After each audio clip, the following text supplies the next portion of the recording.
perhaps the presidential candidates did enough to call their supporters to order, and what role do they play now in ensuring that the nation is united? Well, I think President Bola Ahmed Tinubu and Waziri Atiku Abubakar did a good job in calling their supporters to order. If you look at what happened, I mean, this is one of the few elections that we've had where there was no violence on a wide scale, organized violence, where there were, when I say there was not that, what you saw post-election violence that you saw in 2011 and in some places also in 2015 and before that. The candidate who did not call his supporters to order is Peter Obi because he was afraid of them. He was led by them. He was not leading them. He was actually led by them. And so he allowed them. I mean, I had personal conversations with him, which he cannot deny because they were in writing. And then some of them, they were with witnesses. And then others, I wrote about them in my column. He did not call his supporters to order. And because of that, a lot of the conspiracy theories about this election actually came about by supporters of the Labour Party called obedience. So in future, we ought not to have an election whereby we have a candidate who allows himself to be led so blindly by his supporters to the extent whereby they begin to say things like the Supreme Court justices, they have been bribed, that the INEC chairman has been bribed, that they won the election, when even if you look at the petition filed by their candidate, he is not saying that he won the election. The basis of Peter Obi's petition is that, one, the president is not qualified to contest, being that he had been convicted, which is not true, it was his account, but I'm just quoting what he said, in the United States, and that the vice president was also disqualified because he is a beneficiary of double nomination. He did not say that he won, but his own people on social media and other forms of media, electronic print, were saying that he won. When in fact, because their when I say mantra was that we are going to reclaim our stolen mandate. How can you reclaim something that was not lost in the first place? And I just want to revisit that the certificate forgery controversy again before we move into some of the things that the president can begin to do, and get your response to some of those things. But do you think that this is the end of that controversy? People still talk about it on social media. People still talk about it even in this moment. But do you think that that's the end, that perhaps this is where those candidates should leave it and move on? I went to Chicago State University myself, September 19, 2022. I had an interview with Arise News, November 20, 2022. And during that interview, the interviewer tried to put words in my mouth, lied, and I stood my ground. I said, even though it's in my own political interest to say that Bola Ahmed Tinubu did not attend Chicago State University, I'm telling you for a fact that he did. Move on to other things. Now, I'm going to tell you, on social media, people, supporters of Peter Obi, even before they became obedient, while they were still IPOB people and co, they had been saying that then president, not the current president, Muhammadu Buhari, died and was replaced by a clone named Jibril from Sudan. That controversy has not died till today. They still believe it till today. So if people like that can believe such a silly controversy, how do you think that they are going to drop this one? 20 years from now, they will still be talking about this. It is in their nature. So what you have to do is that you just have to move on. You cannot allow them hold the country behind. All right, so let's now get into some of the issues that, we're dealing with now in the country. One of them is the exchange rate. And we see how in the past few days, people have, especially those who run businesses, small businesses, have talked about the impact of that on their business. How do you suggest that this administration begin to deal with that very big elephant in the room? Well, here's the thing. Only people who are economically illiterate will begin to say that the Naira has dropped. The Naira has not dropped. What has happened is that the Naira has found its natural level because the Central Bank of Nigeria has stopped subsidizing the Naira. A lot of people are unaware that for the past 40 years, now listen to what I'm saying, 40 years, It became intense under General Buhari's government, but we've been doing this for 40 years. The Central Bank of Nigeria has been subsidizing the naira. By the time it got to General Muhammadu Buhari's administration, the CBN was spending $1.5 billion every month subsidizing the naira. So what you were seeing was not the real rate of the naira. It was a subsidized rate of the naira. Under Abacha, Abacha pegs the naira. So when you peg the naira, what it is that you set an artificial value for the naira and you begin to defend it. So if you go on social media, you Google me, you'll see a photo of me with Alan Greenspan, one of the best central bank governors ever in the world. He was the governor of the Central Bank of America, called the Federal Reserve Bank. And this is a man who, taught me one or two things about monetary policy. You got to understand, for monetary policy, for a country like Nigeria, having an exchange rate that is a bit high, or that is, would I say, close to the dollar, is not very wise, because it's going to allow your citizens not patronize locally manufactured goods, but you're going to be patronizing foreign goods, which is going to be destroying your economy the more. If you look at Nigeria, for instance, now, we have a population of about 220 million. Of that population, about 160 million are adults. Now, 76 million Nigerians use MTN lines. 60 million Nigerians use Airtel. Altogether, that's 133 million Nigerians. Now, every day they spend $20 million on their data every single day. That money is going to foreign companies. MTN and Airtel is going to South Africa to service their economy.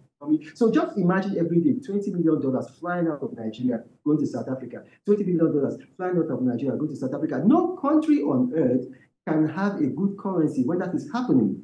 If that money, if all Nigerians, if all those people, 133 million people, were using Glo, I'm telling you, the naira immediately will just improve by 50%. Now, what were we using this subsidized naira to do? 25 million pounds Nigeria was spending annually importing Scotch whiskey. $75 million annually importing champagne. Now, Nigeria was spending $185 million importing human hair, fake lashes, and then other cosmetics from India, Bangladesh, and several Asian countries. That's what we were doing with this subsidized naira. It is good for the naira to have this value that it has, because it's going to force Nigerians to begin to patronize locally manufactured goods. So we don't have to now start getting Derica tomato paste from Italy. We'll get our tomato paste from Kano. If you want to drink maybe custard, then go and drink Ogi or Akamu. Stop looking for Quaker oats. Go and eat Akara. If you want shoes, go and buy a bar-made shoe or Kano-made shoe. If you want to drive a car, go and drive Innocent. If you want to go to London, fly Air Peace. That is how other countries are building their currency. It is not by pumping $1.5 billion that we don't have. How much are we spending in a year for education? Not up to $1.5 billion. And that is what we're spending each and every month before this administration came and floated the naira. That's what we are spending to defend the naira. It is wrong. I am not a member of the All Progressive Congress. I will not join the All Progressive Congress. I'm not about to join the All Progressive Congress. But what President Bola Ahmed Tinubu has done for the naira is the right thing to do. It is silly. How can we as a country be spending all our wealth on imported things, and then we are saying that, oh, government should come and fix naira? Who is going to fix naira for us? But we're at a place where some of these manufacturing companies have had to close because of the challenges they're also facing in the country. No, the enabling environment isn't there. Before we get to the place where we start to patronize our own products here in the country, it looks like we'll have to depend on importation. But what can the government do to create that enabling environment for businesses to thrive? Precious, that is not factual.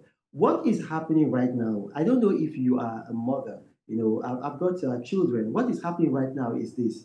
When you wean your child of breast milk, for the first 3 months, your child will cry and cry and cry and do as if it's going to die and that it cannot survive and disturb you. If you give that child breast milk, the child will never get used to solid food. What Nigeria is going through right now, we are being weaned of our dependence on foreign goods and services. So it's going to affect us. What you're talking about, the Manufacturing Association of Nigeria, the manufacturing sector, I read their statement. They are not talking about an enabling environment. What they said is that inventory is piling up because Nigerians are not buying. And it is expected. It happened in Vietnam. Go and read what happened in Vietnam when they devalued their currency. Vietnam, in our own case, we are floating our currency. In Vietnam, they did not float their currency. They artificially devalued their currency. They had the same problem. By the time because what people are expecting is that, okay, if we begin to put pressure, if we begin to have little protests, bakers will have protests, fishermen will have protests, drivers will have protests, maybe the government is going to change their mind. By the time the people see that the government is not going to change their mind, and that, look, if you want to make the naira go up, then you got to patronize local goods, then they are going to change and adjust to the situation on the ground. But until then, the government has to hold firm. And then if they hold firm, then Nigerians will adjust to the new reality. So you're basically saying that, look, it is not a problem of not having those products here. It's a problem of Nigerians not wanting to patronize the products they have here. Look, I was on Arise TV and I was watching one of their presenters have this argument with me. Look at what I'm wearing. I live in the United States. I live in America. I'm a #1 best-selling author. I've got businesses. I can afford to be wearing Gucci, Boss, Balenciaga. This was bought from Borno. This was made in Nigeria. My walking stick is from Sapele. My shoe, I finally got a boy from Aba to make my shoe.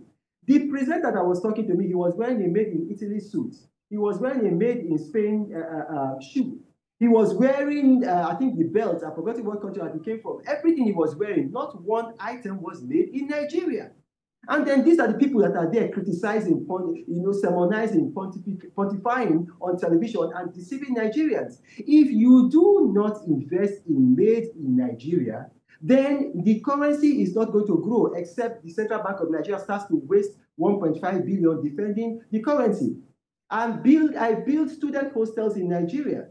I didn't have to, but I wanted to do that because I am a patriot. I want the currency to grow. I've got staff in Nigeria. I'm sending money to Nigeria. If we do not buy made in Nigeria goods and services, the naira will not grow. The same thing, if in England, they start to spend more of their money buying foreign goods and services, then the British pound will just collapse. It is just elementary monetary policy, the law of demand and supply. That's what affects the country's currency. So we should stop looking for somebody from abroad or somebody in Africa to come and fix the currency. We need to change our consumption habits, and that our consumption habits is what is going to bring the naira to a very good level. $20 million every day we are spending on MTN and Airtel. If that money starts to go to Glo, it will have a positive impact on the naira. If we stop eating spaghetti from Italy and start to eat Dangote spaghetti, it will have an impact on the naira. So let's talk about the fuel subsidy removal. While a lot of people agree that it should be removed, they think that some things should be put in place to cushion the effect on Nigeria. How would you assess this government in terms of that response to the removal of fuel subsidy? President Bola Ahmed Tinubu, if you are listening to me, consult Waziri Atiku Abubakar and borrow his plans and implement it. After all, you are now president. He had very good plans to put palliatives on the ground and then to increase the minimum wage by executive order, and then also to bring about CNG vehicles and then other forms of vehicles that are not dependent on premium motor spirits like solar energy, solar cars. That's what you should do. Now, you're president. Just borrow a leaf from the book.